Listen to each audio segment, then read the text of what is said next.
This video is sponsored by Skillshare, which offers thousands of inspiring classes for creative and curious people. Jordan's messages. 2020 vision for me. I always have it. New year, new me. See Jizz.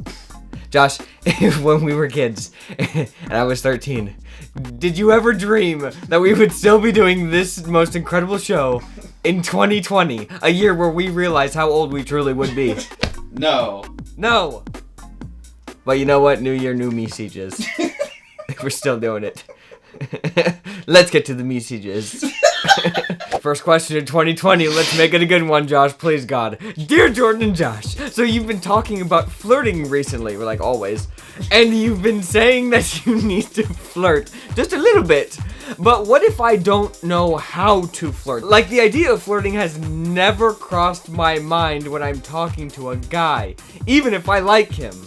And if it did cross my mind, I wouldn't know the first place to start. The most physical I ever get with guys is like sarcastically punching them or something. Flirting. What the heck? Also, I don't think my friends ever flirt either, so I feel like if I did literally anything, it would just be super weird and awkward. So how, Jordan? Teach me your ways. Look. The Jordan ways. The Jordan ways of flirting. Let me be honest with you. Okay, look, I was clueless like you when I was younger. Okay, I thought, oh, I never flirt. I'm just like hanging out with people. Of course you do. You saying you're punching somebody in the arm sarcastically. That's flirting. And even if it's not flirting, that's what they're taking it as. So they think that you're like a professional flirter, and you're over here thinking you're the most worst amateur of all time. I think that you have more of a gift than you even know. That's what I think. I think that this message, you wrote it to me so that I don't even have to give you advice. No, I just have to reinforce to you that you actually have the power that you think that you do not have. You have it, okay? So just keep on your merry way. Punch a little harder. A little more often. I hated it when people did that. I got thrown into a pool by a girl. What? When I was a kid and cried. You cried? Of course I did. Who was it? Dude, it was just some random girl. No, this is what happened. It was actually a girl that I was like, oh, I was so young. And I was like, oh, she's kind of cute. Uh-huh. And this was at like a birthday party. And then she just like pushed me into a kiddie pool that this one kid had like, clearly like peed in. And I get knocked in it. I don't even remember, we were far away from home. I don't even know how I got new clothes. I don't know anything. My brain shut off right then. I remember hiding behind a bush and crying. Hi, Jordan and Josh. So there's this guy that likes me and he's a bit obsessed. He texts me constantly every day, buys me expensive gifts, and gets jealous when I'm with my other friends. He always compliments me and calls me his best friend. At first, he was really nice and I liked being friends with him, but it's getting to be a little creepy. The lock screen of his phone is a picture of the two of us that he cropped from a group picture. He posts about me on social media, and I found out from my other friends that he's been saying behind my back that we're dating. I'm not okay with this, Josh, but I don't know how to get him to stop. I tried to ask him for space, and he made it a big deal and made me feel like it was my fault. I don't want to be mean to him. He doesn't have many friends, but he makes me uncomfortable. How do I get him to leave me alone without crushing him? How does she break up with her new boyfriend? How do you break up with your non-existent boyfriend? I know people like this, Josh, or I did. Okay, it's not. Look, everything in me wants to say crush him, but I can't say it, Josh, because I know the kind of people that she is referring to, and you can't bring yourself to do it. There's out of the goodness of her heart, no name, out of the goodness of her heart, she cannot bring herself to do it. She would do it to anybody else.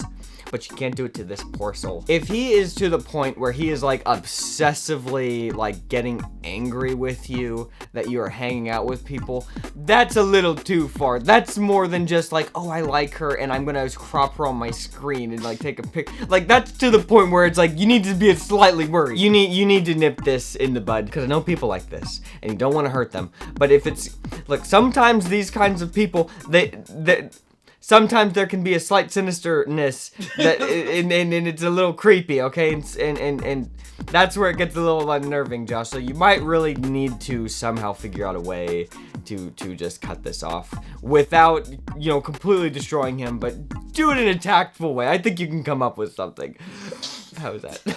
Well, guys, ready or not, here 2020 comes. And why not make 2020 the year where you learn a new skill? It is okay to learn more than one skill, you know. And what better way to do that than with Skillshare? Skillshare is an online learning community where millions come together to take the next step in their creative journey, with thousands of inspiring classes for creative and curious people. They have classes on topics like photography, video, freelancing, and more. Their classes include a combination of video lessons and a class project, and they'll fit your schedule and skill level too. So whether you're a beginner, a pro, a dabbler, a master, Skillshare has classes to help you achieve your goals. And most of their classes are under 60 minutes, so you don't actually have to really put your life on hold. Members get unlimited access to thousands of inspiring classes, with hands-on projects and feedback from a community of millions. We've really enjoyed the class, Style Your Space, Bringing Creativity to Interior Design, taught by Emily Henderson. And Josh found one this week that looks really cool called Productivity Masterclass, Create a Custom System That Works. That one is just over an hour long, and it has tons of amazing ideas for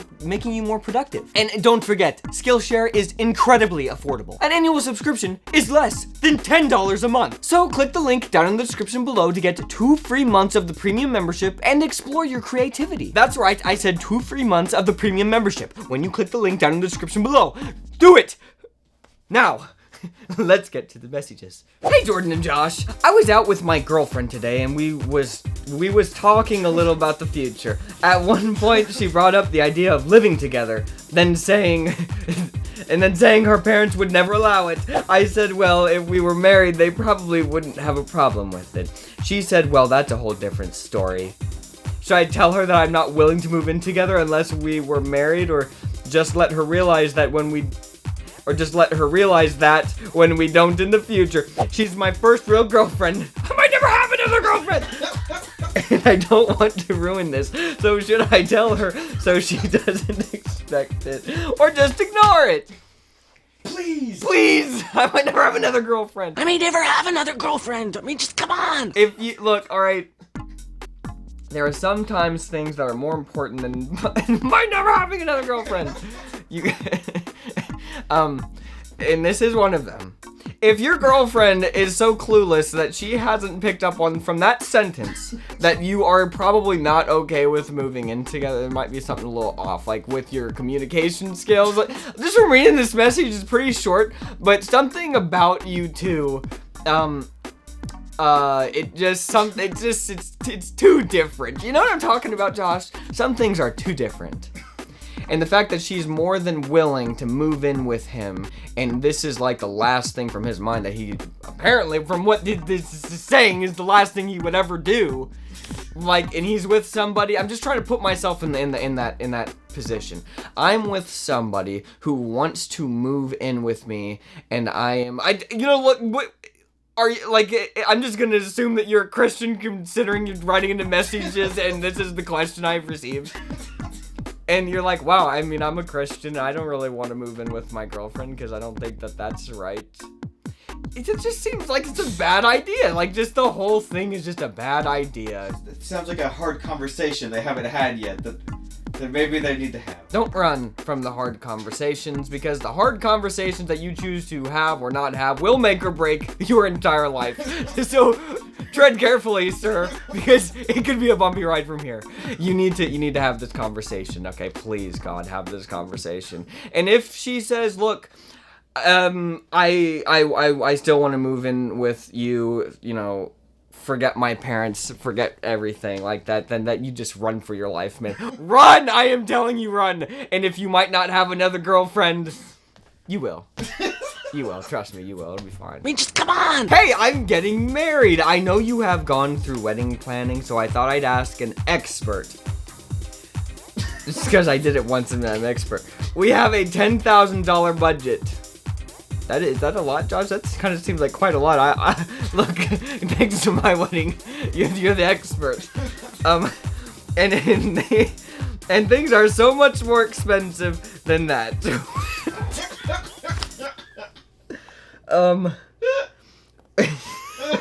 Like, I'm not the person to ask. I don't want to tell you how much my wedding costs. Are much more expensive than that, which has made wedding planning a lose-all fun. What does that mean? Planning is lose... And things are so much more expensive than that, which has made wedding planning is lose all fun. I don't know. The heck? I legitimately It's cannot. not fun. She's run out of money. Right, she's out of money already. It's lose all fun. It's lose all fun. I'm trying to figure out everything out on my own with $10,000. All the fun is gone. She lost it. Lose all it. My fiance keeps reassuring me that we will have enough once he lands a career job. In the next few months. No, trust me, we'll have 20,000 by the time. She's like, where's the money? Where is it? We'll have more. I got a job. Oh, God help him. God help him. But it's just not, it's not a certainty I can factor into a budget. Also, my parents have been intermittently rude to my fiance and his family. Look, I don't want to say it. I don't want to say exactly what I'm thinking, but I most likely will if this next sentence is terrible. I'm trying to break free of their habits. Okay, Josh, this is okay. Such as guilting and legalism myself. She's trying to break it. Look, she learned this from her parents. Is he a cheapskate? It's only 10,000. She's like, yeah, are you gonna have money? My parents are saying. She's like, but I'm trying not to be like how they are. Oh, look, there is hope for her. I thought there wasn't, but there is. That last sentence saved you. It's all pretty overwhelming. I'm fairly young anyway. I want peace and to trust. It'll all be fine, Josh. This isn't the United States. I have $10,000. I just want peace that it will all be fine. Incredible. It is amazing. Wait, I'm sorry. I'm being kind of mean, but it's kind of well deserved. I want peace and to trust. It'll all be fine. Wish our church wasn't in an old office complex next to a runway, but if it comes to that, I guess. Well, you can afford it with $10,000.